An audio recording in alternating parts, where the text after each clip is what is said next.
तर विद्यार्थी मित्रांनो, या सेशनमध्ये आपल्या सर्वांचं मनपूर्वक हार्दिक स्वागत आहे. तयारी 10वी बोर्ड परीक्षेची या सत्रामध्ये आज आपण मराठी कुमार भारती या विषयाचं चिंतन करणार आहोत. विद्यार्थी मित्रांनो, आपल्या या पेपर मधला सगळ्यात महत्त्वाचा जो घटक कोणता असेल तर तो म्हणजे मराठी व्याकरणाचा हा अत्यंत महत्त्वाचा घटक आहे. उपयोजित लेखनाचा महत्त्वाचा घटक आहे. तुम्हा सर्वांना माहित आहे की प्रश्न क्रमांक 4 अ आणि आ हा 16 गुणाचा प्रश्न आहे. उपयोजित लेखन आपल्याला 24 गुणाचा आहे. म्हणजे एकंदरीत 40 गुणांसाठी हा भाग आपल्याला आहे, चौथा आणि पाचवा प्रश्न. आणि या प्रश्नाची जर तुम्ही उत्तम चांगल्या पद्धतीने जर तयारी केलात तर तुम्हाला निश्चित पद्धतीने परीक्षेमध्ये 40 पैकी 40 गुण आपल्याला या ठिकाणी मिळू शकतात. म्हणून त्या अनुषंगाने आज आपण कुठल्याही स्वरूपाची शंका न ठेवता आपण याची तयारी करणार आहोत. तर आज माझ्यासोबत सगळ्यांनी आता जुळून घ्या. तर सर्वात पहिल्यांदा जो प्रश्न आहे तो म्हणजे आपल्याला प्रश्न क्रमांक 4 अ मध्ये आपल्याला समासावर आधारित 2 गुणाचा प्रश्न असतो. तुम्हा सर्वांना माहित आहे की आपल्याला कर्मधारय समास, द्विगु समास, द्वंद्व समास हे समासाचे 3 प्रकार आहेत. आता यावर आपल्याला कशा स्वरूपाचे प्रश्न परीक्षेमध्ये विचारण्यात येतात तर कधी कधी काय केलं जाते, एखादा सामासिक शब्द दिला जातो. सामासिक शब्दावरून आपल्याला समासाचा प्रकार ओळखायचा असतो. कधी कधी काय केलं जाते की सामासिक शब्दाचा विग्रह दिला जातो, जसं की महान असा देव. आता महान असा देव आहे ना, मग आता आपल्याला त्या विग्रहावरून त्या समासाचा प्रकार ओळखायचा असतो. आणि कधी कधी काय असते की सामासिक शब्द दिला जातो आणि त्याच्या पुढे समासाचा प्रकार उलटसुलट पद्धतीने दिला जातो आणि त्याच्या आपल्याला योग्य पद्धतीनं जोड्या लावायच्या असतात. अशा स्वरूपाच्या कृती आपल्याला परीक्षेमध्ये दिली जातात आणि अत्यंत सोपा घटक आहे. याच्यामध्ये काही अवघड नाही. आता सुरुवातीला आपण कर्मधारय समास म्हणजे काय हे आपल्याला जाणून घेणं खूप गरजेचं आहे. मी तुम्हाला थोडक्यात सांगण्याचा प्रयत्न करतो. कर्मधारय समास ओळखण्याची एक साधी सोपी पद्धत जर कोणती असेल तर एक लक्षात घ्या. सामासिक शब्दामध्ये नेहमी 2 शब्द असतात. त्या शब्दाचं जर आपण फोड केलं तर त्याच्यामध्ये आपल्याला 2 शब्द आपल्याला सापडतात. जसं आता आपल्याला महाराष्ट्र नावाचा शब्द आहे. महाराष्ट्र या शब्दाचा जेव्हा आपण विग्रह करतो, त्याच्यामध्ये फोड करू, त्याच्यामध्ये 2 शब्द आपल्याला सापडतात. कुठला कुठला? एक महान आणि दुसरा आहे राष्ट्र. आता याच्यावरून आपल्या लक्षात येईल की याच्यामधल्या 2 पदापैकी पहिलं पद काय आहे? विशेषण आहे. दुसरं पद काय आहे त्याच्यामधलं? राष्ट्र नाम आहे. म्हणून ज्या तत्पुरुष समासामधलं पहिले पद विशेषण असते, दुसरं पद नाम असते, त्यास आपण काय म्हणतो? कर्मधारय समास असे म्हणतो. आता या ठिकाणी स्क्रीनवर तुम्ही पहा, महाराज नावाचा शब्द आहे. तर या महाराज या शब्दाचा विग्रह करत असताना महान असा राजा असं या ठिकाणी त्याचा विग्रह आपल्याला पाहायला मिळतो. आता लक्षात घ्या, कर्मधारय समासाचं अजून एक महत्वाचं वैशिष्ट्य काय लक्षात घ्या, की महान आणि राजा हे दोन्ही जे शब्द आहेत, हे दोन्ही शब्द नेहमी प्रथमा विभक्तीत असतात. म्हणजेच विशेषणालाही कुठल्या स्वरूपाचा विभक्तीचा प्रत्यय नसतो, जसं की चाचे, चे, तैया असे कुठल्याही स्वरूपाचा या ठिकाणी त्याला विभक्तीचा प्रत्यय नसतो. राजा या शब्दाला सुद्धा कुठल्याही स्वरूपाचा विभक्तीचा प्रत्यय नसतो.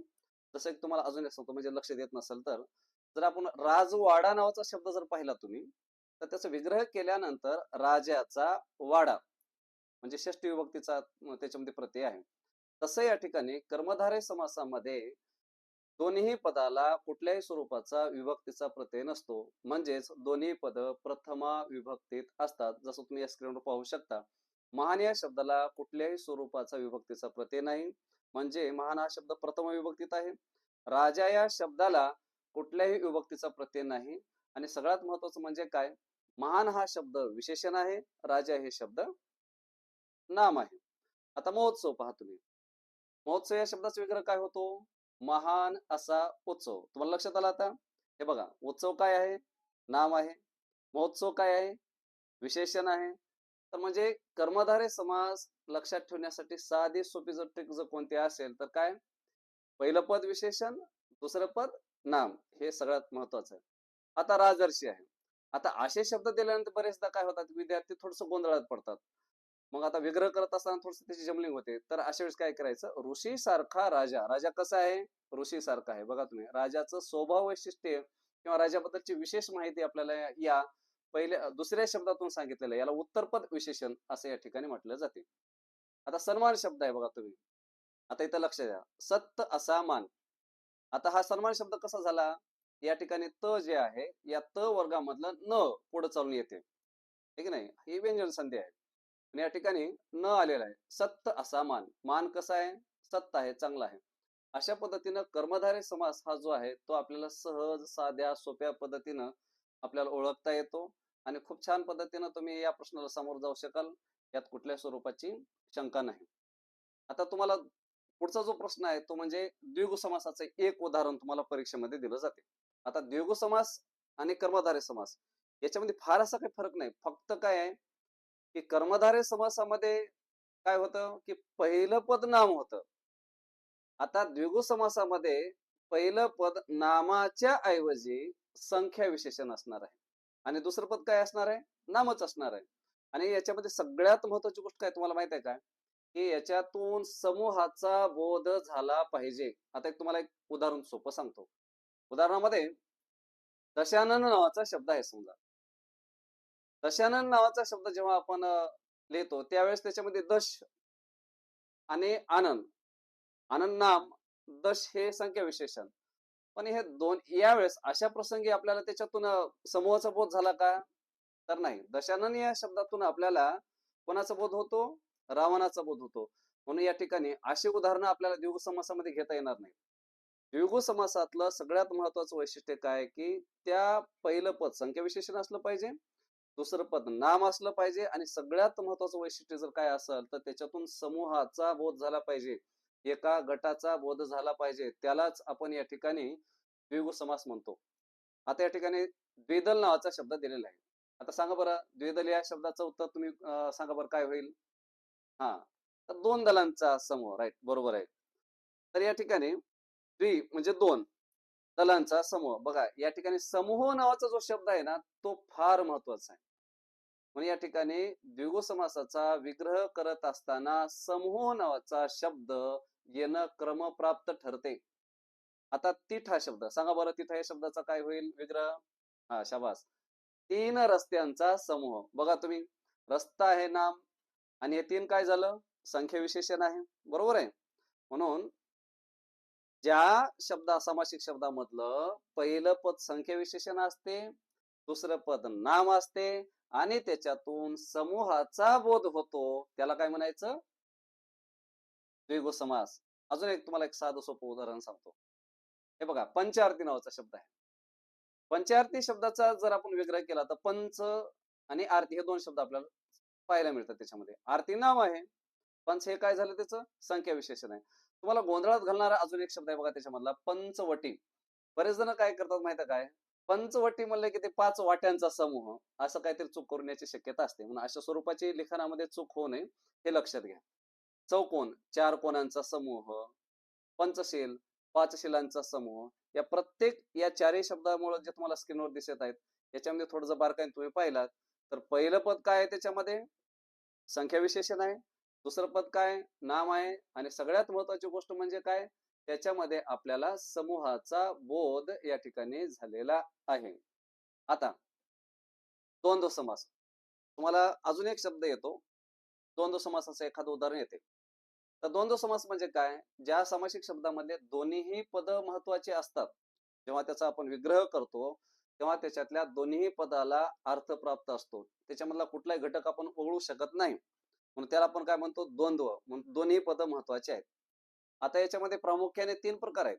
एक कुठला आहे, इतरेतर द्वंद्व, दुसरा कोणता आहे वैकल्पिक द्वंद्व, तिसरा कोणता आहे समाहार द्वंद्व. आता थोडक्यात तुम्हाला इतरेतर द्वंद्व, वैकल्पिक द्वंद्व आणि समाहार द्वंद्व कशाला म्हणतात हे थोडक्यात मी सांगतो. आता लक्षात घ्या, इतरेतर द्वंद्व मध्ये काय असते की आणि व यासारख्या उभयानवे अवयानं त्याचा विग्रह केलेला असतो. जसं की ते या ठिकाणी अजरामर नावाचा शब्द आहे, अजर आणि अमर. म्हणजे या ठिकाणी अजर नावाचा शब्द सुद्धा महत्वाचा आहे आणि अमर नावाचा सुद्धा महत्वाचा आहे आणि या दोन शब्दांना आणि या उभयानवय अवयाने या ठिकाणी जोडलेला आहे, मग त्याला काय म्हणायचं इतरेतर द्वंद्व. आता पुढचं उदाहरण पाहू, अबीर आणि मंजिरी.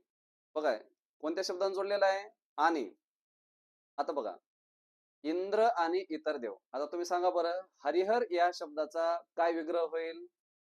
शाबास, हरी आणि हर, शाबास. हा, आता कृष्ण अर्जुन याच्यामध्ये बघा तुम्ही इथं स्वर संधी आहे. कृष्ण आणि अर्जुन म्हणून या ठिकाणी ना झालेला आहे. लक्षात घ्या. कृष्ण आणि अर्जुन. तर या पद्धतीने तुम्हाला या ठिकाणी इतरेतर द्वंद्व कसा असतो हे आपल्याला या माध्यमातून लगेच लक्षात आलेलं आहे. आता आपण पुढे पाहूया की वैकल्पिक द्वंद्व कशाला म्हणतात. आता लक्षात घ्या. वैकल्पिक द्वंद्वामध्ये विकल्प आहे. म्हणजे तुमच्या पुढे पर्याय असतो. त्यापैकी कुठलं तरी एक पद निवडायचं आहे. दोन पद महत्वाचे आहेत बरं का, लक्षात घ्या. पण तिथं विरुद्धार्थी शब्द असतात शक्यतोवर आणि त्या दोन विरुद्धार्थी शब्दाला किंवा अथवा या विकल्पबोधक उभयानवे अवयाने त्या ठिकाणी जोडलेलं असते. जसं की आता बघा तुम्ही बरे वाईट. बरे वाईट या शब्दाचं वेगळं काय होईल? बरे किंवा वाईट. भेदाभेद. भेद किंवा अभेद. मागे पुढे. मागे किंवा पुढे. राव रंक काय होईल? हा सांगा आता. राव किंवा रंक. हा सुख किंवा दुःख. सुख दुःख नावाचा शब्द लक्षात घ्या. या स्क्रीनवर जे तुम्हाला बरे वाईट भेदाभेद मागे पुढे राव रंक सुख दुःख हे जे शब्द आले याच्यामध्ये कोणती गोष्ट लक्षात आली? किंवा या शब्दाने ह्या दोन्ही शब्दांना जोडलेलं आहे. आता समाहार. हा याबद्दलच तुम्हाला काही जर अतिरिक्त माहिती हवी असेल तर आपल्या डिस्क्रिप्शन बॉक्स मध्ये आपल्याला त्याच्यामध्ये त्याचं अतिरिक्त जे स्पष्टीकरण आहे ते आपण या ठिकाणी देऊ. आता समाहार द्वंद्व म्हणजे काय? आता लक्षात घ्या. त्याच जसं की आता बाजारामध्ये आपण जातो तेव्हा बाजारामध्ये गेल्यानंतर आपण काय करतो माहितीये का? भाजीपाला शब्द म्हणतो. नुसतं भाजीपालाच आणतो काय? तर नाही. त्याबरोबर इतर काही पदार्थांचा समावेश असतो. सम म्हणजे काय? सारखा. आहार म्हणजे त्यासारखा. त्यासारखे इतर काही पदार्थ. त्या सगळ्यांचा समावेश एका शब्दामध्ये आणला जातो. त्याला आपण म्हणतो समाहार द्वंद्व. आता जसं की या ठिकाणी पुष्प, फळ. आता या समासी शब्दाचं वेगळं करत असताना आपल्याला आणि किंवा हे शब्द वापरायचे नाहीत. तर या ठिकाणी काय करायचंय? पहिल्या शब्दाला कॉमा द्यायचा. पुढचा शब्द लिहायचा आणि त्याच्या पुढे लिहायचा वगैरे. खूप सगळ्यात सोपा जर कुठला भाग असेल ना तर हा भाग आहे. पहिल्या शब्दाला सरळ काय करायचं? कॉमा द्यायचा. पुढचा शब्द लिहायचा आणि वगैरे लिहायचं. म्हणजे त्याला होते समाहार. आता भाजीपाला सांगा बरं याचं विग्रह कसं होईल? शाबास. भाजी, कॉमा, पाला वगैरे. हा आता माणिक मोती. माणिक, कॉमा, मोती वगैरे. आहे की नाही? वस्त्रालंकार. वस्त्रे, कॉमा, अलंकार वगैरे. हे बघा तुम्ही. हळद, कुंकू. हळद, कॉमा, कुंकू वगैरे. लक्षात घ्या. तर अशा पद्धतीनं तुम्हाला या ठिकाणी एक खूप साधा सोपा प्रश्न समासावर विचारला जातो की तुम्हाला आतापर्यंतच्या या स्पष्टीकरण लक्षात आलं असेल की कर्मधारय समास कशाला म्हणतात, त्याच्यानंतर द्विगु समास कशाला म्हणतात, द्वंद्व समास कशाला म्हणतात. तुम्हाला सहज आणि सोप्या पद्धतीने या ठिकाणी सांगण्याचा प्रयत्न केलेला आहे आणि निश्चित पद्धतीनं हा प्रश्न लिहित असताना घाई गडबड करायचं नाही. परीक्षेमध्ये जेव्हा एखादा प्रश्न येतो त्यावेळेस तुम्ही त्याच्यामध्ये तो शब्दही लिहायचा त्याचं आणि त्याच्या पुढचं जे विग्रह आहे ते सुद्धा लिहायचं. बरेच विद्यार्थी काय करतात? त्याचा विग्रह लिहितात आणि बाजूला होतात. तसं करायचं नाही तर त्याचा पुढचा शब्द सुद्धा लिहायचा. आता तुम्हाला शब्दसिद्धीचा एक अत्यंत महत्वाचा घटक आहे. शब्दसिद्धी म्हणजे काय? शब्द कसा सिद्ध होतो त्याला आपण शब्दसिद्धी असे म्हणतो. आता शब्दसिद्धीमध्ये तुम्हाला यावर्षी फक्त 3 उपप्रकार शब्दसिद्धीचे दिलेले आहेत. खूप साधं सोपं आहे. उपसर्ग घटित, प्रत्यय घटित आणि अभ्यस्त हे 3 प्रकार. आता याच्यावरचे प्रश्न कसे येतात परीक्षेमध्ये? तर याच्यामध्ये काय केलं जातो? बऱ्याचदा तुम्हाला याच्यामध्ये सुउपसर्ग असणारे प्रश्न शब्द लिहा, 2 शब्द लिहा. प्रति उपसर्ग असणारे 2 शब्द लिहा. यथा उपसर्ग असणारे 2 शब्द लिहा. विउपसर्ग असणारे 2 शब्द लिहा. असे एखाद्या वेळेस एका गुणासाठी हा एक प्रश्न येतो किंवा याच्यावर तुम्हाला अजून एक कृती विचारली जाते. परीक्षेमध्ये तुम्हाला मोजून 4 शब्द येतात. त्या 4 शब्दांचा एक तक्ता येतो. कोणकोणत्या स्वरूपामध्ये? उपसर्ग घटित, प्रत्यय घटित आणि अभ्यस्त. याच्यामध्ये फक्त आपल्याला तिथला शब्द त्या तक्त्यामध्ये नेऊन बसवायचा आहे. एवढा साधी सोपी ऍक्टिव्हिटी तुम्हाला या ठिकाणी या प्रश्नामध्ये विचारली जाते. हे 2 गुण म्हणजे अतिशय तुम्हाला एक काय म्हणू आपण की भेट आहे. ही बोर्डाची तुम्हाला सप्रेम भेट आहे. इतका साधा सोपा प्रश्न आहे याच्यामधला. तर आपल्याला उपसर्ग म्हणजे काय हे पहिल्यांदा लक्षात घ्या.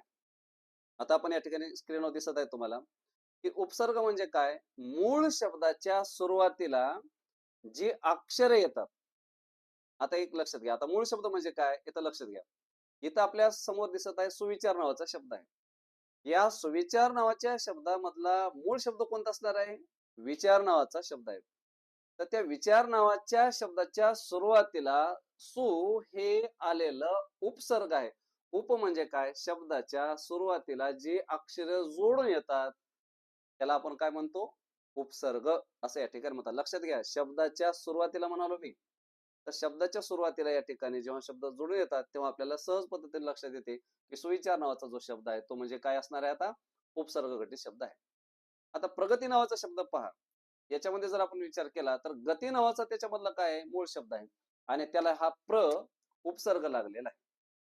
यथाशक्ती नावाच्या शब्दामध्ये लक्षात घ्या, शक्ती नावाचा शब्द मूळ आहे आणि त्याला यथा उपसर्ग लागलेला आहे. विहार नावाच्या शब्दामध्ये बघा तुम्ही, हार नावाचा शब्द हा मूळ शब्द आहे आणि त्याला वि हे उपसर्ग लागलेला आहे. लक्षात घ्या. आणि त्यामुळं त्या शब्दाच्या अर्थामध्ये बदल होतो. सुप्र यथा वि या शब्दामुळं त्या शब्दाला अजून अर्थ प्राप्त होते आणि अशा प्रकारचे आपण कितीतरी शब्द सुविचार, सुलक्षण आहे की नाही, असे कितीतरी शब्द आपण तयार करू शकतो. हा उपसर्ग नावाचा जो शब्द आहे, आपल्याला परीक्षेमध्ये काय लक्षात ठेवायचं आहे की हा शब्द उपसर्ग घटित आहे का प्रत्यय घटित आहे का अभ्यस्त आहे, हेच आपल्याला ओळखायचं आहे. ते त्या तक्त्यामध्ये आपल्याला ते वर्गीकरण करून लिहायचं असते. तर एकच गोष्ट लक्षात ठेवा उपसर्ग घटित शब्द ओळखत असताना की त्याच्यामधला मूळ शब्द शोधायचा. पहिल्यांदा काय करायचं? मूळ शब्द शोधायचा आणि मग त्याच्यानंतर शब्दाच्या सुरुवातीला अक्षर लागले असतील तर समजून घ्यायचं हे काय आहे? उपसर्ग घटित आहे. एक साधं सोपं लॉजिक आहे याचं, काही अवघड नाही याच्यामध्ये, फार सोपं आहे. आता आपण प्रत्यय घटित शब्द कशाला म्हणतात ते आपण या ठिकाणी पाहणार आहोत. आता उपसर्ग आपण पाहिला की मूळ शब्दाच्या सुरुवातीला उपसर्ग असतो. आता त्याच्या उलट मूळ शब्दाच्या नंतर एक किंवा अधिक अक्षर जोडून जे शब्द तयार होतात त्यांना काय म्हणायचं? प्रत्यय घटित शब्द असे म्हणतात. आता तुम्हाला स्क्रीनवर दिसत आहे बुद्धी अधिक मान नावाचा शब्द आहे. आता याच्यापासून कुठला शब्द तयार होईल सांगा बरं? कोण सांगेल? हा, तर काय शब्द तयार होईल? बुद्धिमान. आता इथं लक्षात घ्या, याच्यामधला बुद्धी नावाचा जो शब्द आहे तो मूळ शब्द आहे आणि त्याच्यानंतर मान नावाचा जो शब्द आहे तो झाला प्रत्यय. बुद्धी अधिक मान या शब्दापासून जो जोड शब्द तयार झाला तो आहे प्रत्यय घटित शब्द. जसं की बुद्धिमान. आता दयाळू. आता दयाळू या शब्दापासून दया अधिक आळू. आता यासारखा तुम्हाला इतर कुठला शब्द सांगता येईल सांगा बरं? जसं की दयाळू आहे. आता आळू प्रत्यय लावून कोणता शब्द सांगता येईल आपल्याला? मायाळू आहे की नाही? या पद्धतीनं. दुकानदार, यामध्ये बघा तुम्ही दुकान मूळ शब्द आहे. दार हे काय आहे? त्याचा प्रत्यय आहे. बऱ्याचदा परीक्षेमध्ये काय केलं जाते की दार प्रत्यय असणारे दोन शब्द लिहा म्हणून या ठिकाणी तुम्हाला प्रश्न येऊ शकतो. तर जसं की दुकानदार आहे त्याच्यासारखा अजून इतर कुठला शब्द आपल्याला सांगता येईल? हवालदार आहे की नाही? असे शब्द आपल्याला तयार करायला सांगतात. त्याच्यानंतर इथं लक्षात घ्या माणुसकी. माणुसकी या शब्दामधला माणूस हा मूळ शब्द आहे आणि त्याच्यानंतर की नावाचा त्याचा जो प्रत्यय आहे तो या ठिकाणी आपल्याला पाहायला मिळतो. आता त्याच्यानंतर तुम्हाला तिसरा जो महत्वाचा घटक आहे तो म्हणजे अभ्यस्त शब्द. आता अभ्यस्त म्हणजे काय? या शब्दामध्ये खूप मजेशीर प्रश्न आहे हा. याच्यामध्ये काय कधी कधी कधी काय केलं जाते की एकाच शब्दाचं रिपिटेशन होते. कधी कधी फक्त एका अक्षराचाच फरक पडतो आणि काही शब्द याच्यातून एक नाद माधुर्य निर्माण करणारे असतात, ज्याच्यातून कुठला तरी आवाज निर्माण होणारे अशा स्वरूपाचे ध्वनिवाचक शब्द याच्यामध्ये असतात. याला अभ्यस्त म्हणतात. एकाच प्रकारचे दोन शब्द एकत्र येणं किंवा सार्थ निरर्थक शब्द एकत्र येणं किंवा शब्दांची पुनरावृत्ती होणं अशा प्रकारच्या शब्दांना आपण अभ्यस्त शब्द असे म्हणतो. आता इथं लक्षात घ्या, क्षण आणि पुढं तोच शब्द आलेला आहे. क्षण क्षण, जवळ जवळ, पैसाच पैसा, याला पूर्ण अभ्यस्त असे शब्द असे म्हणतात. म्हणजे तो शब्द पुन्हा आलेला आहे. आणि कधी कधी काय होते माहितीये काय की फक्त एका अक्षराचाच फरक पडतो. इथं लक्षात घ्या, शेजारी पाजारी. आता या ठिकाणी जारी हा शब्द कॉमन आहे. फक्त काय बदल झाला? शेच्या ऐवजी त्या ठिकाणी पा आलेला आहे. म्हणजे या ठिकाणी कधी कधी एका अक्षराचा बदल होतो. कधी कधी आपण बोलत असताना आपल्याला एक सवय असते त्यासारखाच एक उच्चार करतो आपण, ज्याला काही अर्थही नसतो, निरर्थक शब्द आहे. आता पुस्तक बिस्तक, बिस्तक या शब्दाला काही अर्थ आहे काय? काही अर्थ नाही, पण आपण म्हणतो पुस्तक बिस्तक असं आपण या ठिकाणी म्हणत असतो. कपडा लत्ता आपण या ठिकाणी म्हणतो. यासारखे शब्द जे आहेत आसपास, आणि ज्या शब्दातून नाद निर्माण होतो कुठला तरी, ध्वनी निर्माण होतो त्याला म्हणायचं अभ्यस्त शब्द. कडकड आहे, फडफड आहे, तडतड आहे, जसं आपण या ठिकाणी पाहिलेलं आहे. आता याच्यानंतर तुम्हाला प्रश्न क्रमांक अ मधला जो तिसरा घटक आहे तो म्हणजे वाक्प्रचारावर असतो. तुम्हाला परीक्षेमध्ये 4 वाक्प्रचार दिले जातात आणि 4 वाक्प्रचारापैकी तुम्हाला कोणते 2 वाक्प्रचार त्याचा अर्थ आणि तो वाक्यामध्ये आपल्याला वाक्प्रचार उपयोगात आणायचा असतो. तुम्ही जर त्याचं छान पद्धतीने अचूक अशा स्वरूपाचा जर अर्थ सांगितलात तर 1 गुण मिळतो आणि त्या वाक्प्रचाराचा वाक्यामध्ये उपयोग होणं फार गरजेचं आहे. है की नाही? आणि बऱ्याचदा काय होते, तुम्हाला जे 4 या ठिकाणी प्रश्न वाक्प्रचार दिलेले आहेत.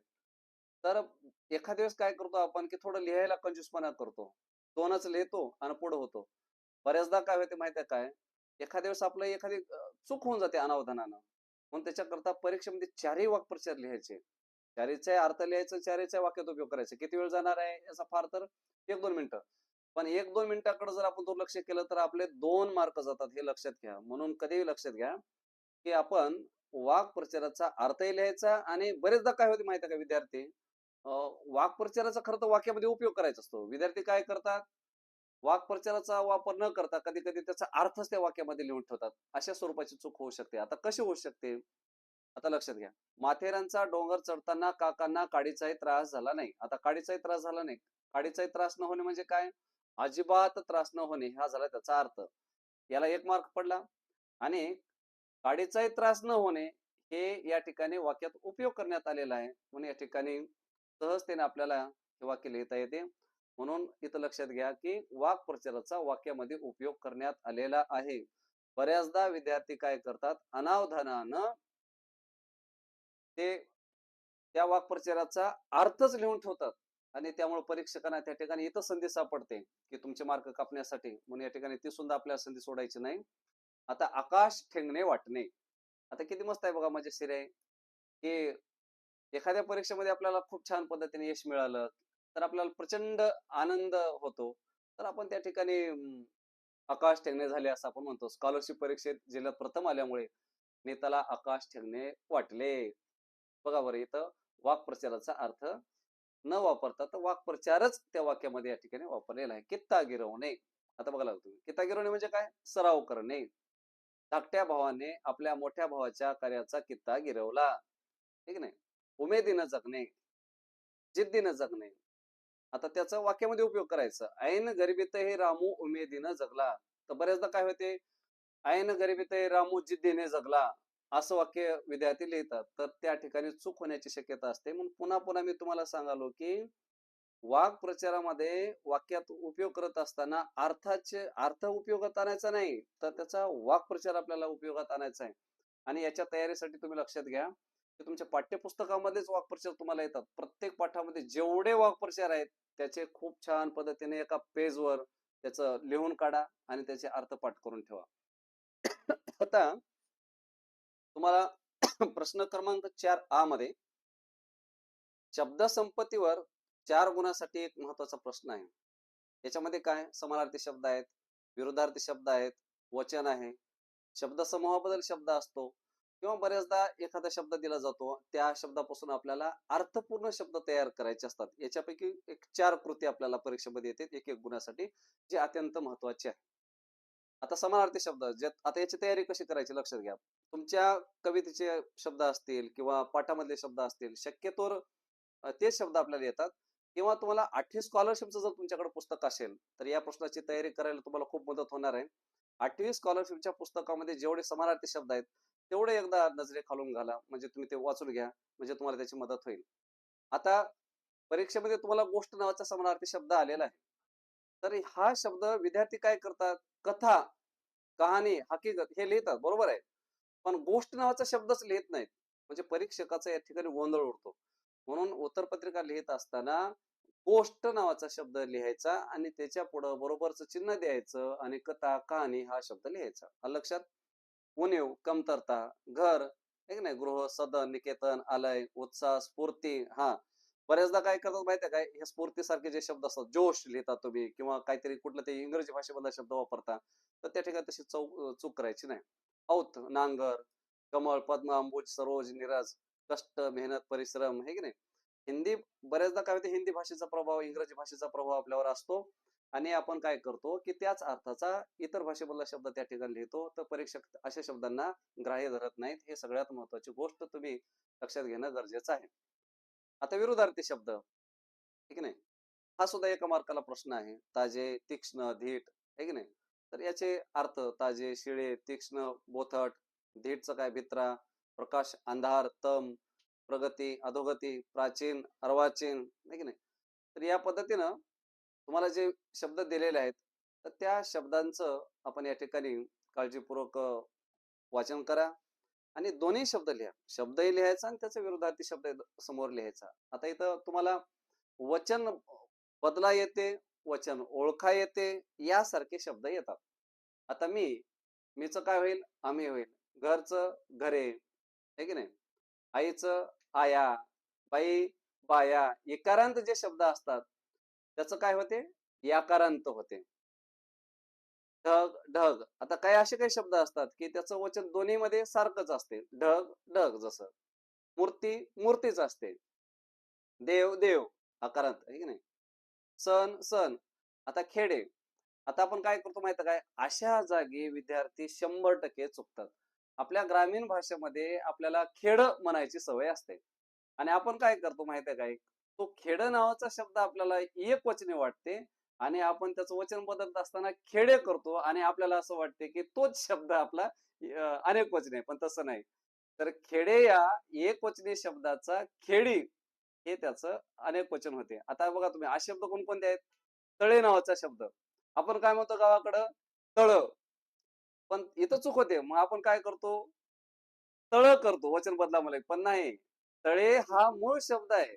ते आपल्याला ते बोलण्याचं आपल्याकडे ते प्रघात आहे की तळ अनुस्वारात्मक बोलतो. पण अनुस्वारात्मक ते एकारांत शब्द असतो. लक्षात घ्या. खेडे, खेडी. मडके, मडकी. हे लक्षात घ्या शब्द. हे फसवे शब्द आहेत. तुम्ही लक्षात घ्या हे. आता याच्यानंतर तुम्हाला शब्द समूहाबद्दल, आता तुम्ही हे शब्द आहेत. आता हे तुम्हाला स्कॉलरशिपच्या पुस्तकामध्ये सगळं व्यवस्थित पाहायला मिळतील बघा. तुम्ही याच्यासाठी मदत घ्या तुम्ही. एक मार्काचा हा शब्द महत्वाचा आहे. इतरावर विसंबून राहायचं नाही. व्यवस्थित पाठ करा. त्याला कोणी शत्रू नाही असा सांगा बरं, काय होईल? अजात शत्रू. हे तुम्ही 34 स्कॉलरशिप आहे किंवा 7वीला झालं तुम्हाला, आता आहेत हे. ज्याचा तळ लागत नाही, बरेच जण काय करतात? त्याला अतळ करतात बरं का. ज्याचा तळ लागत नाही असं, पण तो चुकीचा आहे. त्याचा अर्थ होतो अथांग. आठवड्यातून एकदा प्रसिद्ध होणारे काय? इथं शब्द आहे आठवडा. मग तुम्ही काय करता? चुकीचं काहीतरी लिहितात. तर साप्ताहिक. दुसऱ्यावर अवलंबून असणारा परावलंबी. आता अजून एक याच्यासारखाच एक शब्द कुठला आहे? दुसऱ्यावर जगणारा, अवलंबून जगणारा, त्याला परजीवी म्हणतात. परजीवीला परावलंबी करता, अशी चूक या ठिकाणी होण्याची शक्यता असते. आणि हे बघा, दुसऱ्यावर उपकार करणारा, परोपकारी. पायात जोडे नसणारा, अनवाणी. हे सगळे जे शब्द समूहाबद्दलचे शब्द आहेत ते तुम्ही काळजीपूर्वक नीट वाचा आणि ह्या प्रश्नाला तुम्ही आत्मविश्वासाने सामोरं जाल. यात कुठल्या स्वरूपाची शंका नाही. आता शब्दातील अक्षरापासून अर्थपूर्ण शब्द तयार करा. इथं आपल्याला असे शब्द देतात. आपण काय करतो माहिती आहे काय? की बऱ्याचदा आपण काय करतो की त्या दोन शब्दाची फोड करतो. कसं फोड करतो? एक लक्षात घ्या. उदाहरणामध्ये जीवनात नावाचा शब्द आहे. जीवनात या शब्दाचा विग्रह करत असताना तुम्ही काय करता माहिती आहे का? जीवन, जीव आणि दुसरा एक शब्द नात, असं आपण करतो. पण तसं करायचं नाही. आपल्याला त्या शब्दापासून अर्थपूर्ण शब्द तयार करायचे असतात. आपल्याला त्याची फोड करायची नसते. ते फोड करणं तिथं अपेक्षित नाही. आता झाडाखाली शब्द आहे बघा तुम्ही. इथे कोणकोणते शब्द आहेत? झाडे एक शब्द आहे, खाली एक शब्द आहे, झाली एक शब्द आहे, सुरुवातीचं पहिलं अक्षर आणि शेवटचं अक्षर. आता अशा प्रश्नाचे करत असताना काय करायचं? आपण पहिल्यांदा पाहायचं. पहिला शब्द कोणता आहे? झा आहे. त्याच्यानंतर दुसरा शब्द कोणता आहे? ट आहे. मग त्याच्यानंतर कोणता आहे? इथं ली आहे. म्हणजे झा या अक्षरापासून झाड नावाचा शब्द झाला, झाली नावाचा शब्द झाला. यासारखे शब्द तुम्ही तयार करू शकता. ऊन सावली. आता बघा तुम्ही, ऊन सावली असे निवळ या दोन शब्दाचा विग्रह करायचा नाही आपल्याला. तर ऊन हा एक शब्द आहे. त्याच्यानंतर बघा तुम्ही, ऊ पासून अजून कुठला शब्द तयार होऊ शकते काय? तर होऊ शकत नाही दुसरा कुठलाही. चला ठीक आहे. मग पुढचा अक्षर कोणता आहे? तर न अक्षर आहे. लक्षात घ्या. या प्रश्नाला थोडं काळजीपूर्वक पहा. न पासून दुसरा कुठला शब्द आहे काय? नव नावाचा शब्द तयार होते बघा. लक्षात घ्या तुम्ही. इथं स्क्रीनवर नाही, पण नव नावाचा शब्द होते. दुसरी काय, नसा नावाचा शब्द होते. आता त्याच्यानंतर काय, मग आता सा पासून कोणतं अक्षर आहे, साव नावाचा सुद्धा शब्द तयार होते, है की नाही. या पद्धतीने आता साले नावाचा शब्द करू नका, तो हिंदीतला शब्द आहे, नाही तर तुम्ही साले असं करसाल, असं करायचं नाही, तो हिंदीतला शब्द आहे. तर या पद्धतीने तुम्हाला या प्रश्नाची तयारी करता येईल. फुलपाखरासारखे, फुल सारखे, सा रफू, गारवामध्ये गार, है की नाही, रवा, वार, हा असं बघा तुम्ही, शेवटचं अक्षर वा आहे आणि इकडचं आधी अक्षर उपांत्य अक्षर र आहे. तर उलट क्रमानं सुद्धा तुम्ही त्याचे शब्द या पद्धतीनं घेऊ शकता. तर स्क्रीनवर तुम्हाला जे शब्द आहेत, तर याची तुम्ही छान पद्धतीनं तयारी करा. हा 4 गुणांचा अतिशय महत्वाचा शब्द आहे. तुमच्या पाठ्यपुस्तकामध्ये काही शुद्ध लेखनाचे नियम दिलेले आहेत. तुम्हाला परीक्षेमध्ये जवळपास 6 शब्द येतात आणि ते 6 शब्दापैकी प्रत्येक शब्दाचे 4 प्रकारे शब्द तुम्हाला पर्याय दिले जातात. त्याच्यामधले 3 पर्याय चुकीचे असतात आणि एकच पर्याय हा अचूक असतो. तर तुम्हाला अशा वेळी काय करायचं माहिती आहे का, 2 गुणासाठी हा प्रश्न आहे. 6ही शब्द अचूक शब्द लिहायचे. तुम्ही कंजूसपणा त्या ठिकाणी लिहायला करू नका. 1-1 मिनिटाचा प्रश्न असतो, पण 1 मार्क आपला विनाकारण या ठिकाणी जातो. पण एखादी चूक होऊ शकते. तुमची होऊ शकते, आमची होऊ शकते. म्हणून अशा प्रसंगी ओव्हर कॉन्फिडन्स मध्ये जायचं नाही, की मी 4च लिहिले, 4 येतील बरोबर. अशा ओव्हर कॉन्फिडन्स मध्ये राहायचं नाही. तर 6ही शब्द लिहा तुम्ही. आलं लक्षात? आता शीर्षक नावाचा शब्द आहे. तुम्हाला एक साधं लॉजिक सांगतो. आता याच्यामधला कोणता शब्द अचूक असेल? तर एक लक्षात घ्या. ज्या शब्दाच्या पुढं रफार असतो, त्याच्या अगोदरचं जे अक्षर असते ते 100% हे दीर्घ असते. त्याचसारखा अजून एक शब्द तुम्हाला सांगू काय? सूर्य नावाचा शब्द. रफार कोण्या शब्दावर आहे? येवर आहे. तर स चौकार कसा असणार आहे तुम्हाला सांगा, लक्षात घ्या बरं आता. तो दीर्घ असणार आहे. हे नेहमी 100% लक्षात ठेवा. काय? ज्या शब्दाच्या पुढं रफार आहे त्याच्या अगोदरचं अक्षर हे नेहमी दीर्घ असते. मग आता शीर्षक मधलं ची कसा असेल? दीर्घच. लक्षात. आता ज्येष्ठ. आता लक्षात घ्या, ज्येष्ठ हा शब्द लिहित असताना आपण काय करतो, ज वर एक मात्रा देतो, पण ते चुकीचं आहे. ज्येष्ठ, ज अर्ध ये वर मात्रा अर्ध श, हा शब्द ज्येष्ठ. कीर्ती नावाचा शब्द लक्षात घ्या, हा संस्कृत शब्द आहे. पण कीर्ती नावाचा शब्द जो आहे, मूर्ती, कीर्ती, हे शब्द नेहमी दीर्घ असतात. आणि अजून त्याच्या अगोदर तुम्हाला एक सांगितलं होतं, रफाराच्या अगोदरचा शब्द कसा असतो? दीर्घ असतो. वेलंटी असो का उकार असो. जसा शीर्षक या शब्दामधला शी दीर्घ होतं, तसं कीर्ती या शब्दावर रफार आहे, ती या शब्दावर, म्हणून की हा शब्द काय असतो? दीर्घ असतो. कीर्तन मधलं सुद्धा की दीर्घ असते, लक्षात घ्या. लक्षात, हे शब्द लक्षात घ्या. विपरीत, इत प्रत्यय दीर्घ असतात. महात्म्य, आहे की नाही. हा, तर तुम्हाला या पद्धतीनं शुद्ध लेखनाचे नियम एकदा नजरेखाली घाला. जे तुमच्या पाठ्यपुस्तकामध्ये जे दिलेत ना, ते जरी तुम्ही परीक्षेला जाता जाताना व्यवस्थित वाचलात, तर तुम्हाला सहज पद्धतीने या प्रश्नाला सामोरं जाता येईल. तर विद्यार्थी मित्रांनो, विराम चिन्हावर तुम्हाला एका गुणाचा प्रश्न विचारण्यात येतो. आता विराम चिन्हामध्ये खूप सहज आणि सोप्या पद्धतीने प्रश्न विचारण्यात येतो, बघा लक्षात घ्या. तर तुम्हाला सगळ्यांना माहित आहे की आपल्याकडं मराठी भाषेमध्ये 9 विराम चिन्ह आहेत. या 9 विराम चिन्हापैकी आपल्याला कुठलेही 2 विराम चिन्ह परीक्षेमध्ये देतात आणि त्या विराम चिन्हांचे नावे लिहा, अशा सारखाचा एक साधा सोपा प्रश्न येतो. दुसरी गोष्ट आहे की आपल्याला एखादं वाक्य दिलं जाते आणि त्या वाक्यामध्ये कुठल्या विराम चिन्हाचा वापर केला जात नाही आणि आपल्याला विराम चिन्हांचा योग्य वापर करायचा असतो. किंवा एखाद्या दिवस काय केलं जाते की विरामचिन्ह दिलं जाते आणि त्या विरामचिन्हाच्या नावाच्या पुढे चुकीचं विरामचिन्ह दिलं जाते. अशा स्वरूपाने आपल्याला त्या विरामचिन्हांच्या जोड्या लावायच्या असतात. एक साधी सोपी कृती आहे. आता आपण पुढच्या प्रश्नाकडे वळूया. पुढचा जो शेवटचा प्रश्न आहे, तुम्हाला पारिभाषिक शब्द, जे तुमच्या पाठ्यपुस्तकातलं शेवटचं जे पेज आहे त्या ठिकाणी तुम्हाला पारिभाषिक शब्द आहेत. इंग्रजी भाषेतल्या शब्दांचं आपल्याला मराठीमध्ये भाषांतर लिहायचं असते. एका गुणाचा हा प्रश्न आहे. 2 शब्द दिले जातात अर्ध्या अर्ध्या गुणासाठी. अत्यंत महत्वाचा प्रश्न आहे. तर या प्रश्नाचं उत्तर लिहित असताना तो पारिभाषिक शब्द सुद्धा लिहा आणि त्याचं उत्तर सुद्धा लिहा. बऱ्याचदा विद्यार्थी काय करतात, पारिभाषिक शब्द लिहित नाहीत आणि त्याचं ते उत्तर तेवढं लिहितात. तर तसं करू नका. तर दोन्ही शब्द लिहिणं गरजेचं आहे. तुमच्या पाठ्यपुस्तकाचे जे शब्द आहेत तेच शब्द येतात, त्याच्या बाहेरचा एकही शब्द येत नाही. अशा पद्धतीने आपल्याला 16 गुणांचा आपण या ठिकाणी थोडक्यात विश्लेषण सांगण्याचा प्रयत्न केलेला आहे. तो अत्यंत महत्वाचा घटक आहे. तुम्ही निश्चित पद्धतीनं या प्रश्नाला सामोरं जाल आणि तुम्हाला सांगतो की हा फार महत्वाचा घटक आहे. कारण परीक्षकांना इथंच थोडंसं बारकाई आम्हाला कमी करण्याचा प्रयत्न आम्ही त्या ठिकाणी करत असतो. आणि उपयोजित लेखन जो तुम्हाला आता 24 गुणांसाठी उपयोजित लेखन आहे, त्याची तयारी आपण कशी करावी? आपण या प्रश्न क्रमांक 5 त्याच्यामधला अत्यंत महत्वाचा जो प्रश्न आहे, तो म्हणजे पत्रलेखन फार महत्वाचा घटक आहे, जो तुम्हाला 6 गुणांसाठी विचारला जातो. तुम्हाला परीक्षेमध्ये एक जाहिरात त्या माध्यमातून पत्र दिले जातात.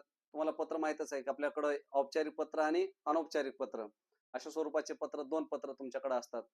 त्याच्यामध्ये तुम्हाला शक्यतोवर आपल्या एखाद्या विद्यार्थ्याचं किंवा आपल्या भावाचं, बहिणीचं अभिनंदन करा. हा एक आपल्या कौटुंबिक घटकाचा एक येतो किंवा एखाद्या वेळेस मागणी पत्र आहे, विनंती पत्र आहे, यासारखे तुम्हाला काही औपचारिक पत्र येतात. आता आपण या ठिकाणी तुमच्या समोर या स्क्रीनवर दिसत आहे की झाडे लावा, झाडे जगवा. एक पर्यावरण दिनाच्या निमित्तानं आपल्याला हिरवाई ट्रस्टनं हे खूप छान पद्धतीने त्यांनी एक उपक्रम राबवत आहेत की त्यांनी रोपांचं मोफत वाटप करत आहेत. आता त्यांना आपल्याला हिरवाई ट्रस्टचे जे काही संचालक आहेत, त्यांना आपल्याला रोपांची मागणी करायची आहे. एक पत्र आहे किंवा ते खूप खूप सुंदर पद्धतीने या ठिकाणी हा उपक्रम राबवत आहेत म्हणून त्यांचं अभिनंदन करायचं आहे. या प्रश्नाकडे जर तुम्ही पाहिला तर हे दोन्ही पत्र अभिनंदन नावाचा प्रश्न जो आहे तो थोडासा शब्द थोडा फसवा आहे. या या पत्राचा नमुना आपल्याला पूर्णपणे औपचारिक पत्राप्रमाणेच लिहायचं आहे, जरी या ठिकाणी अभिनंदन जरी असलं तरी. आता लक्षात घ्या की हे पत्र आहे 5 जून रोजी आपल्याला लिहायचं आहे. लक्षात घ्या पर्यावरण दिन कधी असतो? 5 जूनला. तर पत्रामध्ये सगळ्यात महत्वाचे विद्यार्थ्यांना प्रश्न असा पडतो की तारीख कोणती टाकावी. तर इथं आपण लक्षात घेतलं पाहिजे की आपल्याला 5 जूनला पर्यावरण दिन आहे. त्या दिवशी आपल्याला वृक्षारोपण करायचं आहे. मान्य आहे तुम्हाला? आता वृक्षारोपण 5 जूनला जर करायचं असेल तर आपल्याला त्याच्या अगोदर आपल्याला त्या ट्रस्टच्या अध्यक्षांना पत्र लिहायचं आहे. म्हणजे आपल्याला 5 जूनच्या किमान काही दिवस तरी अगोदर त्यांना पत्र लिहिणं गरजेचं असते. म्हणून असे प्रश्न लिहित असताना प्रसंगोचित या ठिकाणी तारीख टाकणं फार महत्वाचे आहे. तर आपण काय करू, एक 10-15 दिवस अगोदरच त्यांना पत्र लिहिणार आहोत. मग साधारणपणे आपण 15 मे म्हणा किंवा 25 मे म्हणा, यासारखी तारीख तुम्ही तिथे लिहायला हरकत नाही. आता सुरुवातीला पत्राची सुरुवातच आपली दिनांकन होते आणि दिनांक नेहमी अंकामध्ये टाकायचं आणि विसरू नका अक्षरामध्येच महिना लिहायचा आणि आपलं जे इसवी सन आहे ते पुढे लिहायचं. त्याच्यानंतर प्रति, ज्यांना आपण पत्र लिहिणार आहोत त्यांना प्रति म्हणतो आपण. त्या प्रतिची वेलांटी ही नेहमी ऱ्हस्व असली पाहिजे आणि त्याच्या पुढे काय द्यायचं? कॉमा द्यायचा. तर आपण ते हिरवाई ट्रस्टचे अध्यक्ष आहेत त्यांना हे पत्र लिहित आहेत. बघा तुम्ही, माननीय अध्यक्ष हिरवाई ट्रस्ट तळेगाव दाभाडे आणि त्याचं पिनकोड आहे. आणि कधी कधी काय केलं जाते माहिती आहे का, हे ईमेल स्वरूपाचं पत्र आहे. तर त्या कृतीपत्रिकेमध्ये त्या तक्त्यामध्ये जर ईमेल दिला असेल तर इथं पिनकोड जे दिलेलं आहे ना, त्या पिनकोडच्या खाली ईमेल म्हणून टाकायचं आणि ईमेल लिहायचं. आता जसं की एखाद्या वेळेस तुम्ही काल्पनिक सुद्धा ईमेल तयार करू शकता. काय करता येईल आपल्याला?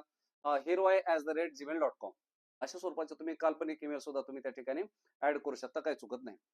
त्याच्यानंतर पुढचा टप्पा काय आहे, तो म्हणजे वृक्षारोपण नासाठी रोपांची मागणी. बघा तुम्ही, हा जो विषय आहे तो हा विषय फक्त 2-3 शब्दामध्येच दिलेला आहे. पण या ठिकाणी विषय लिहित असताना लांब लचक वाक्य न लिहिता 2-3 शब्दामध्येच आटोपायचं. आता तुम्ही दिनांक लिहिलात, प्रति लिहिलात, विषय लिहिलात, आता तुमचा या ठिकाणी 1 मार्क तुमचा झाला पूर्ण. याला लक्षात घ्या. हे गणितासारखा प्रश्न आहे. पण या ठिकाणी प्रत्येक स्टेपला मार्क आहेत. त्याच्यानंतर मायना आहे, महोदय. आता माननीय महोदय लिहायचं नाही बरं का, लक्षात घ्या. माननीय आणि महोदय हे एकाच अर्थाचे 2 शब्द आहेत. म्हणून आपण माननीय शब्द न वापरता थेट काय करायचं, महोदय लिहायचं. आणि सगळ्यात महत्वाची गोष्ट काय, की या औपचारिक पत्र हे एक कार्यालयीन स्वरूपाचं पत्र असल्या कारणानं पहिल्यांदा काय करायचं, की याची भाषा कशी असायला पाहिजे. याची भाषा पूर्णपणे कार्यालयीन स्वरूपाची, औपचारिक स्वरूपाची असली पाहिजे. आपण जसं एखाद्या ऑफिसमध्ये ज्या पद्धतीने आपण बोलतो त्या स्वरूपाचं डॉक्युमेंटरी असते, त्या स्वरूपाची इथं भाषा असणं अपेक्षित आहे. या ठिकाणी कोणाचं आपल्याला काही चौकशी करायचं नाही, सुख-दुःख विचारायचं नाही. पूर्ण ऑफिशियल भाषा असली पाहिजे, विनंती वजा भाषा असली पाहिजे. आणि सगळ्यात महत्वाचं काय, की आपला जो मजकूर आहे तो किमान एक 2 परिच्छेदामध्ये या ठिकाणी लिहिणं अपेक्षित असते. पहिल्यांदा पत्र लेखकांनी आपला स्वतःचा परिचय करून द्यायचा. मी कोण आहे? मी अ, या शाळेचा विद्यार्थी प्रतिनिधी आहे. त्याने पत्र लिहित आहे. कोणाच्या संमतीने लिहित आहे? मुख्याध्यापकांच्या संमतीने लिहित आहेत. हे झालं. त्याच्यानंतर पत्र लिहिण्याचा मेन उद्देश जो आहे तो लिहायचा. आणि मागणी पत्र जर असेल तर मित्रांनो, तर या दरम्यान आपण काय करायचं, ज्या वस्तूंची तुम्ही मागणी करत आहात, तर त्या वस्तूंचं एक तक्ता तयार करायचा. कोणता? तुम्ही काय मागत आहात? आता उदाहरणार्थ तुम्ही रोपं मागवणार आहात या ठिकाणी. तर आपण साधारणपणे त्या रोपांची नावे लिहू शकता तुम्ही. तुम्हाला 200 रोपे हवे आहेत. तर तुम्ही त्याचं कोणते रोपं तुम्हाला किती पाहिजे? काही उदाहरणामध्ये काही आंब्याची पाहिजे, 5-50 किंवा काही कुठल्या फुलांची पाहिजे, ते काही 5-50. तर याचा छान पद्धतीने जर तक्ता केलात आणि तक्ता झाल्यानंतर मग तुम्ही त्याचं त्या पत्राचा समारोप करायचा. कसा? की बाबा सदरील साहित्य आमच्या शाळेच्या पत्त्यावर पाठवून द्यावे. त्यासोबत देयक पाठवावं. या स्वरूपाचा जो समारोप वजा जे वाक्य असतात, त्या ठिकाणी लिहिणं खूप महत्वाचं आहे. त्यानंतर शेवटचा जो भाग येतो तो म्हणजे पत्राचा शेवट करणं. जसं की या ठिकाणी मागणी पत्र जर असेल समजा एखादी गोष्ट आपल्याला मोफत मिळत असेल, तर आपण त्यांच्या कृपेचे अभिलाषी आहोत. म्हणून या ठिकाणी मागणी पत्रामध्ये शक्यतोवर आपला कृपाभिलाषी. जर समजा एखाद्या अधिकाऱ्याला जर आपण पत्र लिहित असाल, तर आपण नम्र हा शब्द त्या ठिकाणी लिहिणं गरजेचं आहे. आपल्या गुरुजनांचं आपण पत्र लिहित असाल, तर आपला आज्ञाधारक विद्यार्थी यासारखं आपण या ठिकाणी शब्दांनी त्या शब्दांचा आपण पत्राचा समारोप करू शकता. कोणीही स्वतःचा परिचय या ठिकाणी द्यायचा नाही. स्वतःचं नाव तर अजिबात लिहायचं नाही. परीक्षेमध्ये स्वतःचं नाव लिहायचं नाही. मोबाईल स्वतःचा लिहायचा नाही. अशी चूक कधीही करायची नाही परीक्षेमध्ये. विद्यार्थी प्रतिनिधी आणि बऱ्याचदा विद्यार्थी काय करतात माहिती आहे का, की आपली शाळा लिहितात. तसं करायचं नाही. त्या पत्रामध्ये जी शाळा दिलेली आहे तीच लिहायची आणि शक्यतो स्वतःच्या शाळेचा परिचय बोर्डाच्या पेपरमध्ये द्यायचा नाही. आलं लक्षात? पण या ठिकाणी काल्पनिक शाळा शक्यतो त्या ठिकाणी तयार करायचं. दूरध्वनी क्रमांक लिहित असताना विद्यार्थ्यांनी कधीही स्वतःचा नंबर लिहायचा नाही. सुरुवातीचे एक 2 अंक तुम्ही या ठिकाणी मराठी अंक लिहू शकता. त्याच्यानंतर गुणाकाराचं चिन्ह आपण या ठिकाणी पुढे लिहायचं. आणि पत्राचा शेवट करत असताना या ठिकाणी ईमेल लिहिणं खूप गरजेचं आहे. जसं की या ठिकाणी शारदा विद्यालय @gmail.com या स्वरूपाचं या ठिकाणी दिलेलं आहे. त्या स्वरूपाचं हे पत्र आहे. आता मी तुम्हाला सांगितलं होतं, की अभिनंदन करणारं पत्र आहे. मित्राचं अभिनंदन करा म्हणलं, की ते झालं अनौपचारिक पत्र. पण आपल्याला एका अध्यक्षांचं या ठिकाणी अभिनंदन करायचं म्हणून यासारखे पत्र सुद्धा आपल्याला पूर्णपणे कार्यालयीन स्वरूपाचेच लिहायचे आहेत. जसं आपण मागणी पत्र लिहिलं त्या स्वरूपाचं स्ट्रक्चर त्या ठिकाणी असणार आहे. फक्त विनंती वजा भाषा त्या ठिकाणी असणं अपेक्षित आहे. याला एक पर्याय आहे तो म्हणजे सारांश लेखनाचा. आता सारांश लेखनामध्ये काय करतात विद्यार्थी उतारा जसंच्या तसं खरडून काढतात आणि कसं तरी ते पूर्ण करतात. पण चुकीचं आहे. उतारा 2दा-3दा व्यवस्थित काळजीपूर्वक वाचा आणि त्या उतार्याची मध्यवर्ती कल्पना काय आहे, ती कल्पना आपल्याला 35 ते 40 शब्दामध्ये साधारणपणे 3 ओळीमध्ये, 4 ओळीमध्ये पुरेसं आहे. आलं लक्षामध्ये? आणि म्हणून मला तर वाटते, की तुम्ही सारांश लेखनाच्या ऐवजी तुम्ही पत्रलेखन हा अत्यंत महत्त्वाचा ऑप्शन तुम्हाला त्या ठिकाणी निवडायला कारण मार्क टाकणाऱ्यांनाही खूप छान पद्धतीने त्या ठिकाणी मार्क देता येतात. तिथं व्यवस्थित दिनांक असतो, तुमची चा पत्ता असतो, विषय असतो, महोदय असते, मजकूर असतो, समारोप असतो. त्याच्यामुळं देणाऱ्यांना सुद्धा या ठिकाणी मार्क द्यायला चांगल्या पद्धतीने देता येतात परीक्षकांना. म्हणून माझ्या मतानं तर तुम्ही सारांश लेखनाच्या ऐवजी पत्रलेखन हाच मुद्दा निवडावा. जाहिरात लेखन हा एक अत्यंत आता तुम्हाला प्रश्न क्रमांक आ मध्ये 3 गोष्टी विचारण्यात आलेल्या आहेत. एक जाहिरात लेखन आहे. त्याच्यानंतर आहे कथालेखन आणि बातमी लेखन. आता हा खूप महत्वाचा भाग आहे. आम्हा परीक्षकांना तुम्हाला याच प्रश्नामध्ये 1-1, 2-2 मार्क कमी करण्याला स्वातंत्र्य मिळते. इथं आम्ही नेमकं तुम्ही कुठं चुका करता हेच शोधण्याचा प्रयत्न करतो. हुशार विद्यार्थी आम्हाला चूक हाती लागू देत नाही. ते पैकीच्या पैकी मार्क घेतात. पण सर्वसाधारण विद्यार्थी मात्र इथं चुकतात. म्हणून या ठिकाणी या प्रश्नाची तयारी तुम्हाला जर समजा 78 किंवा 75 क्रॉस करायचा असेल, तर तुम्हाला प्रश्न क्रमांक 5 हा तुमच्यासाठी अतिशय महत्वाचा आहे. त्याच्यामधलं जाहिरात लेखन हा अत्यंत महत्वाचा घटक आहे. तर तुम्हाला जाहिरातीवर कसा प्रश्न येतो? शब्द दिले जातात सूचक स्वरूपाचे. त्याच्यावरून तुम्हाला जाहिरात करायची असते किंवा एखाद्या वेळेस तुम्हाला जाहिरात दिली जाते, ओबड-धोबड स्वरूपाची जाहिरात दिली. तुम्हाला त्याचं व्यवस्थित आकर्षक पद्धतीने या ठिकाणी जाहिरात करायची असते. आणि हे एक कला आहे मित्रांनो. ते तुमच्या कल्पकतेवर आहे, सर्जनशीलतेवर आहे. हा अत्यंत महत्वाचा आणि सगळ्यात महत्वाची गोष्ट म्हणजे जाहिरात लेखन करत असताना अजिबात पेन्सिलचा इतर रंगांच्या पेनांचा वापर करायचा नाही. तुम्ही आतापर्यंत ज्या पेननं पेपर लिहित आलेले आहात, तीच पेन आपल्याला इथं वापरायची आहे. तुम्ही काही लिहा. लिहित असताना शीर्षक देणं फार महत्वाची गोष्ट आहे. आता जाहिरातीमध्ये बघा तुम्ही, किती सुंदर आणि सुटसुटीत अशा स्वरूपाची या ठिकाणी जाहिरात तुमच्या पुढे आहे. तर अशा स्वरूपाची जर जाहिरात तुम्ही लिहिला, तर तुम्हाला या ठिकाणी 5 पैकी 5 गुण जाहिरातीमध्ये पडतात. आता आपल्याला प्लास्टिक बंदी, पिशव्या, डिझायनर कपे, कागदी हे शब्द दिलेले आहेत, सूचक शब्द. आपल्याला सहज लक्षात आलंय, की बाबा आपल्याला कागदी कापडी पिशव्यांची जाहिरात करायची आहे. आपल्याला लगेच लक्षात आलं. पण या ठिकाणी काय करायचं, की जाहिरातीची सुरुवात करत असताना तुम्हाला सगळ्यांना माहिती आहे, की एखादं सुवचन, कोटेशन, ग्राहकांना आकर्षित करणारं वाक्य, त्याच्यानंतर तुम्ही ज्या प्रॉडक्टची जाहिरात करत आहात, त्या प्रॉडक्टचं नाव देणं गरजेचं आहे.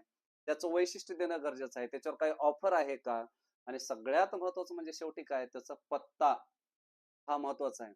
या पद्धतीनं जाहिरातीमधले सगळ्यात महत्त्वाचे घटक कोणकोणते आहेत? शीर्षक, उपशीर्षक, त्याची वैशिष्ट्ये आणि खाली त्याचा पत्ता. या गोष्टी तुम्ही लक्षात घ्या आणि तुम्ही खूप छान पद्धतीने, आकर्षक पद्धतीनं या ठिकाणी जाहिरात सोडू शकता. बातमी लेखन हा अत्यंत महत्त्वाचा प्रश्न आहे. याच्यासाठी तुम्ही आपल्या घरामध्ये एखादा कुठलातरी वर्तमानपत्र येते, त्याची कात्रणं तुम्ही या ठिकाणी ठेवू शकता आणि शक्यतोवर आपल्या शालेय जीवनाशी निगडीतच तुम्हाला या ठिकाणी बातमी येते. म्हणून या ठिकाणी आता बऱ्याचदा काय केलं जाते माहिती आहे काय? आता की इथं सावित्रीबाई फुले जयंती आहे. बऱ्याचदा बालिका दिन साजरा करण्यात आला. असा प्रश्न मुद्दामहून खोडसाळपणा केला जातो. तर त्यावेळेस तुम्हाला बालिका दिन नेमकं कोणाच्या जयंतीच्या निमित्तानं साजरी केली जाते? ती कोण्या तारखेला साजरी केली जाते? साधारणपणे आपल्या महापुरुषांच्या जन्मतारखा, पुण्यतिथ्या, त्यांच्या काही ठराविक तारखा आपल्याला माहीत असणं गरजेचं आहे. जसं की वाचन प्रेरणा दिन आहे. त्याच्यानंतर महात्मा गांधी जयंती कोण्या तारखेला आहे ते माहीत असणं गरजेचं आहे. योगा दिवस कधी असतो तो म्हणजे तारखा. तर या पद्धतीने तुम्ही या ठिकाणी बातम्यांना सामोरं जाऊ शकता. तर बातमी लिहित असताना सगळ्यात महत्त्वाची गोष्ट काय, की सुरुवातीला बातमीचं शीर्षक द्यायचं. एका वाक्यामध्ये आकर्षक शीर्षक द्यायचं. त्याच्यानंतर ते स्थळ द्यायचं आणि तारीख टाकत असताना लक्षात घ्या. आता उदाहरणामध्ये आपण सावित्रीबाई फुले जयंती. सावित्रीबाई फुले जयंती कधी झाली? 3 जानेवारी 3 जानेवारीला झाली. तर आपल्याला बातमी कधी येणार आहे? पुढची येणार आहे. त्याच्यामुळे पुढची तारीख टाकायची लक्षात घ्या. हां. तर या पद्धतीनं बातमी लिहित असताना सुरुवातीला काय करायचं, की शीर्षकाचा परिचय आपल्याला करून द्यायचा असतो. त्याच्यानंतर त्या विशिष्ट प्रसंगी कोण-कोण व्यक्ती उपस्थित होती, कोणी कोणाचं स्वागत केलं, त्या प्रसंगी एखाद्या व्यक्तीनं काय विद्यार्थ्यांना उपदेश केलेला आहे.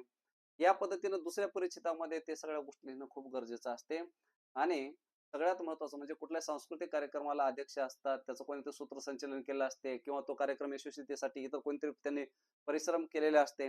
एक थोडक्यात हा सगळा भाग त्या 2-3 टप्प्यामध्ये येणं या ठिकाणी गरजेचा असतो आणि म्हणून या ठिकाणी तर तुम्ही आत्मविश्वासानं खूप छान पद्धतीनं या बातमीला सुद्धा सामोरं जाल, यात कुठल्या स्वरूपाची शंका नाही. तर याची विशेष तयारी करण्यासाठी आपल्या घरी येणारे जे काही कुठलाही जो पेपर असेल त्याची कात्रणं काढा आणि व्यवस्थित वाचून घ्या. कथालेखन. आता हे कथालेखनाचा भाग जो आहे तुम्हाला परीक्षेमध्ये बऱ्याचदा काय केलं जाते, की अ, कथेचा पूर्वार्ध दिला जातो. त्याचा उत्तरार्ध आपल्याला लिहायचा असतो. पूर्वार्ध दिल्यानंतर पूर्वार्धाचा भाग आपल्याला लिहायचा नाही. आपल्याला उत्तरार्धाचाच भाग लिहायचा, नाहीतर वेळ वाया जातो. उत्तरार्ध दिला जातो, तर कल्पना करा, की त्याची सुरुवात कशी असली पाहिजे. तर त्या पद्धतीने तुम्ही या ठिकाणी लिहायचं आणि कथा ही नेहमी भूतकाळात लिहायची. आलं का लक्षामध्ये? तर या ठिकाणी कधी-कधी शीर्षक दिलं जाते. उदाहरणार्थ आईची माया किंवा "अति तेथे माती" असे काही शीर्षक तुम्हाला या ठिकाणी येतात. खरा मित्र. तर अशा शीर्षकांच्या माध्यमातून कथा खूप छान पद्धतीनं रंगवून सांगायची आणि लिहायचं. अतिविस्तार करायचा नाही. कथा किमान आपल्याला 1 ते 1.5 पेज या ठिकाणी लिहिणं गरजेचं आहे. ऱ्हस्व, दीर्घ, शुद्ध लेखनाचे नियम आणि त्याच्यानंतर त्याच्यामध्ये थोडे संवाद असले पाहिजे. विरामचिन्हाचा योग्य वापर केला पाहिजे. या पद्धतीनं आपण या कथेसारख्या प्रश्नाला सामोरं जाऊ शकतो. आता तुम्हाला सगळ्यात महत्त्वाची गोष्ट आहे तो म्हणजे प्रश्न क्रमांक 5 ई. या प्रश्नासाठी मात्र मित्रांनो तुमच्याकडं कमीत कमी 20 ते 25 मिनिटं आता तुमच्याकडे शिल्लक असणं गरजेचं आहे. त्या पद्धतीनं तुम्ही या ठिकाणी वेळेचं नियोजन करणं गरजेचं आहे. त्याचं एक साधं सोपं लॉजिक असं लक्षात घ्या, की जेवढे मार्क आहेत त्याचा दुप्पट वेळ खर्च करायचा. शक्यतो तुम्ही अ, स्थूल वाचनापर्यंत आपला जो आहे भाग तो 1.5 तासामध्ये तुमचा संपला पाहिजे. त्याच्यानंतरचे जे 1.5 तास आहेत प्रश्न क्रमांक 4 अ पासून ते प्रश्न क्रमांक 5 ई मध्ये तुमच्या हाती 1.5 तास असणं गरजेचं आहे आणि या प्रश्नाला तुमच्याकडं 25 मिनिटं असणं गरजेचं आहे. प्रसंग लेखन, आत्मकथन, वैचारिक लेखन हे तुम्हाला दिले जातात. बरेच विद्यार्थी काय करतात, की गोंधळलेले असतात, की काय नेमकं लिहू. प्रत्येकाचा एक पिंड असतो. तुमचं जर समजा वाचन चांगलं असेल, तर तुम्ही वैचारिक लेखन लिहू शकता. तुम्हाला एखाद्या चांगल्या पद्धतीनं कोटेशन पाठ आहेत, अभंगाच्या ओळी पाठ आहेत, श्लोक पाठ आहेत. तर किंवा एखाद्याची चिंतनशीलता चांगली असते एखाद्या विषयाबद्दलची. आणि शक्यतो आतापर्यंत पर्यावरणावर आधारितच विषय आलेले आहेत. मागच्या प्रश्नपत्रिका तुम्ही पहा. आत्मकथनामध्ये काय असते, की आपण त्या घटकाच्या दुःखाशी समरस झालं पाहिजे. आत्मकथनासारखे विषय लिहित असताना डायरेक्ट विषयाला सुरुवात करायचं नाही. मी झाड बोलतोय किंवा मी शाळेचा फळा बोलतोय वगैरे असं नाही. तर याची थोडी एक सस्पेन्सिव्ह सुरुवात असली पाहिजे. आलं का लक्षामध्ये? म्हणून आत्मकथन लिहित असताना आत्मकथनाची भाषा नेहमी आत्मनिवेदनात्मकच असली पाहिजे. आलं का लक्षामध्ये? मी झाड बोलतो. आलं लक्षात? त्या झाडाच्या जागी स्वतःला ठेवायचं. त्या झाडाचं सुख, दुःख, भावना त्याच्या ती जे त्याच्या मनामध्ये जे कृतज्ञतेचा भाव जो काही आहे, तो तुम्हाला त्या ठिकाणी मांडायचा आहे. आता झाड बोलतो, तर डायरेक्ट तुम्ही मी झाड बोलतो विषयी सुरुवात करता का नाही? तर काहीतरी कुठल्यातरी कारणाच्या निमित्तानं तुम्ही एका झाडाखाली गेलेला आहात आणि तुम्ही तुमच्यामध्ये मग्न आहात. आजूबाजूला कोणीच नाही, सगळं काही शांत आहे आणि अचानक कुठून तरी तुम्हाला आवाज आला आणि मग तुम्ही थोडंसं दचकलात, घाबरलात आणि झाडानं सुरुवात केली. घाबरू नको, मीच तुझा मित्र बोलतोय. अशा पद्धतीनं कुठल्याही आत्मकथनाचा जेव्हा तुम्ही विषय घेता ना, तर त्यावेळेस अशा प्रकारची सुरुवात करा. थेट विषयाला सुरुवात करू नका. प्रसंग लेखन याच्यामध्ये फक्त तुमची निरीक्षण क्षमता तपासली जाते, की तुम्ही एखाद्या प्रसंगाला कशा पद्धतीनं सामोरं जाता. तर या पद्धतीनं तुमचं निरीक्षण कसं आहे? बारीक-सारीक प्रत्येक गोष्टीकडे तुम्ही कशा पद्धतीनं पाहता? तर या पद्धतीनं त्याच्यामध्ये थोडासा एक उत्साह असला पाहिजे. त्याच्यानंतर आपल्यामध्ये काय म्हणू आपण तर प्रत्येक गोष्टी बारकाईनं तुम्हाला कशा पद्धतीने टिपता येतात, या पद्धतीनं तुम्ही त्या प्रसंग लेखनाकडे पाहायचं. जसं की असे कोणते येतात प्रसंग लेखन शक्यतोवर, तर तुमच्या शाळेमध्ये बक्षीस वितरणाचा सोहळा पार पडलेला आहे, तर ते प्रसंग आहेत किंवा आता तुम्ही 10वी विद्यार्थी आहेत, तुमचा निरोप समारंभ झालेला आहे, तर कशा पद्धतीने झालेला आहे? सगळ्या बारीक-सारीक गोष्टी तुम्ही या ठिकाणी क्रम पद्धतीने लिहायचं व्यवस्थित. त्या साधारणपणे एक 2 पेज तरी तुम्ही या ठिकाणी हे लिहिणं अपेक्षित आहे. तर मित्रांनो खूप छान पद्धतीने मी सांगण्याचा या ठिकाणी प्रयत्न केलेला आहे. तुम्हाला याचा नक्कीच फायदा होईल आणि मला वाटते की तुम्ही जर खूप छान पद्धतीने जर तयारी केलात, तर तुम्हाला या बोर्डाच्या परीक्षेमध्ये 77-78 मार्क सहज पडू शकतात. फक्त तुम्ही थोडं अक्षरावर लक्ष द्या. शुद्धलेखनाचे नियम प्रॉपरली लक्षात घ्या. विरामचिन्हांचा योग्य वापर करा आणि या पद्धतीनं जर तुम्ही लिहिलात, तर नक्कीच तुम्हाला या ठिकाणी यश मिळेल. तुम्हा सगळ्यांना या ठिकाणी या येणाऱ्या परीक्षेसाठी मनःपूर्वक हार्दिक शुभेच्छा.